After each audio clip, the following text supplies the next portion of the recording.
Again, this is AGNR 131 Soil Science, and this is Lab 2 Part 2, Estimating Soil Texture by Feel. So this is just going to be a demonstration so you guys kind of get an idea of how that procedure actually works. There is in your handout, you'll see a demonstration of this with some graphics or whatnot, but I'm hoping that nothing will be a substitute for actually seeing it in real time. So I've got 3 different soils here. They have slightly different characteristics, and if you can see them, they actually have interesting variety or variations on color as well.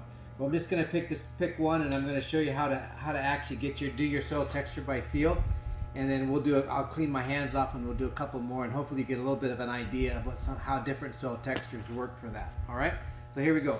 First of all, the main thing you want to do on this is don't be stingy with your soil. So I just take a whole handful like this. In this case, I've got a little plastic sheet down here, and you're going to see why in a second, because it's going to catch a lot of my mess. I've got a water bottle, just regular water in it, and I'm just going to wet it up. Now, one of the things that is sometimes nice to have is like a butter knife or something like that. A lot of times when I'm in the field, I have just a little butter knife that I use for all my soil work. I didn't actually grab one here. I'll grab it for the next one in between takes. But you can see here what I've done. I've just got a big chunk of soil in my hand. It's all dry. It's all been sieved. And you can see I've lost some here. That's why you don't want to be stingy with it. I'm going to lose some more here as well. But I'm just going to wet it up until I get it into a nice coherent mass. You can see that it's wet on my hands, but it's not dripping off. There's nothing really dripping out of my hand there. But it's all staying together pretty well. All right, so this is kind of the consistency you want. And if it gets a little dry, you can add a little bit more water. If you get it too wet, you can just add a little bit more soil. See, now I'm getting a little bit wet now. See, it wants to stick to my hands. It wants to kind of flop off. So that's probably a little bit too wet for this soil. So what I can do then is I can just grab a little bit more soil, or take some from down here, some of my extra, and just go ahead and just mix it up again until I get this. Now, the goal behind this, and if you look on your chart and follow along on your chart after you watch this demonstration, you'll see how they do it. But you actually start and get it to this consistency, if you will, and then you're going to follow through with what it feels like. So this is soil texture by feel. So what does it feel like? This particular soil feels kind of gritty to me. I'm going to run it between my hands like this. I can even hear it. I mean, if you want to do it that way, you can even chew it if you wanted to, but we're not going to do that. One of the guys I used to work with said that he'd always put it between his teeth. That's so weird. But anyways, some people are weird. But you get it like this. And what you're going to try to do is say, okay, what does it feel like? Well, this feels pretty gritty. You follow down on that flow chart in your handout, and by doing that, first of all, what does it feel like? It feels gritty. Does it feel sticky? Not really. Does it feel smooth? No, obviously it feels gritty. You're going to work your way down through that chart, and then you're going to eventually, after answering yes or no to each one of those questions, you're going to come up to what the soil texture actually is. Now, if you remember, well, actually I don't think you can remember, because that's going to be the next lab, but we're going to actually do this scientifically as well with the soil hydrometer method, where we actually do a scientific way of determining what your soil texture is. This is just an estimation. So the next thing you want to do on this, the thing that everybody has a question is what the heck is a ribbon? If you read through your flow chart, you're always asked to make a ribbon. What's a ribbon? Well, some soils you can't make a ribbon. Now this soil is pretty gritty feeling. That means it's got a lot of sand in it. I don't feel a lot of sticky in it, so I'm going to guess there's probably not a lot of clay in that. So I may have a hard time making a ribbon. But to make a ribbon, I'm pretty much going to try to squish it between my thumb and my forefinger. Now, that's kind of making a ribbon. You can kind of see that there's what looks like a ribbon, but a ribbon really kind of has to stay together, and you can see I'm having a hard time doing that. On your flow chart, that's a ribbon of less than ½ an inch. Okay, so here's my ribbon. You can kind of see it's coming out there, but that's about the best I can get right through there. You can kind of see it before it falls off.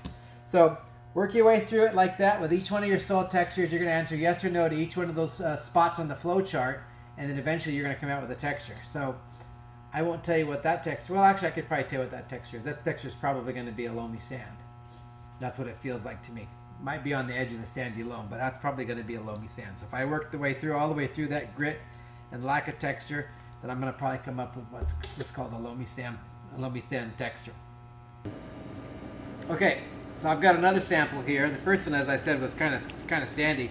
Let's see what this one does. Let's see if it behaves any differently. So I'm going to wet it up again. You can see it's dry soil. I'm just going to add some water to it. Again, being quite generous with how much sample I take.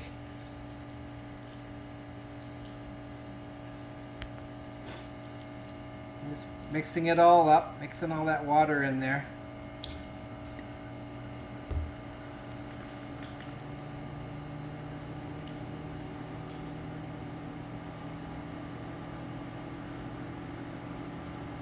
So this one you can tell right now, well, you probably can't, but this one here is a lot different. Look, I can actually make a ball out of this one. So this is quite different than the last one. But I'm pretty wet there. I'm pretty wet. I can kind of make it change its shape and it still more or less stays together. And that's kind of what you want. You want to kind of to be completely moist throughout and able to, again, judge by my hands how much moisture you should actually put in there. So if it's too sticky, do you think for it to work through your hands, you can actually drop it in your sample thing again and get it just a little bit drier until it gets just to the right amount where you'll be able to feel that it won't stick to your hands, but it'll still be moist enough to, you know, mold like modeling clay if it's got the right sand, silt, and clay concentration to do that. So now I'm going to try to make a ribbon out of this one as well. So the whole point of this is, yes, you get to watch me estimate texture and get the right consistency with different types of soil samples. But what I want to show you is what does a ribbon look like. So you can kind of see how I'm doing this. I'm kind of squishing it out there, and already you can see that's quite a bit different than the other one, right? That's a lot longer. I mean, it's still going to fall off. It's not going to be able to hold its weight very well, but look at that. Quite a bit more. I'm going to do it again. It's still wet enough to do that. So here I start, right? Here I start like this, and here we go. The first one, you can't always get the first one super thin, but you can get the rest of it thin. Just keep scraping it out there. And that's about as much as I can get it. It's still on my hand there, but you get a pretty good. It's an inch. It's probably an inch. Maybe I might even be able to get just a little bit more of an inch of a ribbon. But that's what your ribbon actually looks like. So on this one here, when I go like this, I can still hear some sand in it. It feels very like a much different size sand. It's pretty fine. If you rub it between your hands like that, you can often feel it. Sometimes another trick is to take a little bit in the palm of your hand like that, just a tiny bit, and your fingers are pretty sensitive. You can actually just rub it like this, get it pretty moist. So you got kind of like a little puddle in there, and then you can kind of rub it back and forth with your forefinger, and you'll be able to feel if there's sand in it. Even if you can't, you're not really sure that you can feel it when it's all in a big mass like that. So when I do that, I can actually feel there's sand in there. And my eyes aren't good enough in this light to see it, but you'll be able to actually see the sand. If there's sand in there, then you've got it like that, you'll actually be able to see it. Now I can get rid of that, it's going to drop off. So here's the second sample. Now let's try the third one here and see if that one behaves any differently than the first two. All right, here we are with our last sample. So our first sample was pretty sandy, didn't make a ribbon. Our second sample had a little bit of sand in it, but it felt pretty smooth. And maybe a little sticky, but not too much. But it made a lot better ribbon. Now this one here is just a darker, it's kind of dark red. It's feeling kind of sticky to me. I got myself a little scraper. It's not a butter knife, but it'll work just the same way. And when your soils get a little bit stickier, you can actually just kind of use whatever to kind of mix them up like that. Because if they are sticky, they'll want to tend to originally stick to your hand and stick to each other. So you can see this guy's already behaving a lot different. So I'm going to guess there's quite a bit more clay in this one than the other ones. Now when you have soils that are hard to get the water into like that because they have a lot of clay, it takes a little bit more effort and exercise of your fingers to actually get these things all made up. Now the other thing is that a lot of times you'll think that they're too wet, and you just keep working them a little bit, and you'll find that the clay actually continues to absorb water. So it's not like other soils. When you have a soil with a fair amount of clay in it, a lot of clay in it, it takes a while for that water to actually get in there. So what you want to do a lot of times is end up just kind of scraping your fingers off like that, scraping the stuff off your fingers, and then just mixing it back in. So just like with the other ones, you want to kind of get it to the spot where it sticks to itself more than your fingers, and that's when you know you've got the right amount of water in there. So just like before, if you get too much, add a little bit too much water, add a little bit more soil. If if you get if it's too dry, or that's more water. I guess that's what I was trying to say. So this isn't too bad here. Again, I know it still wants to stick a little bit to my fingers, so I'll work it up just a little bit more. I could actually drop it in there, just get a little bit more, just a little bit more sand or soil in it, and try it one more time.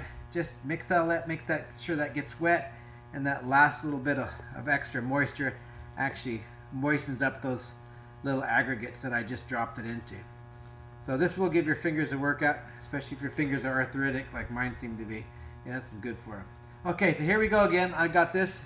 You can see already that if I squeeze it hard, it kind of sticks to my fingers like that. Kind of, sort of. Much more than the other ones actually did. So pretty good.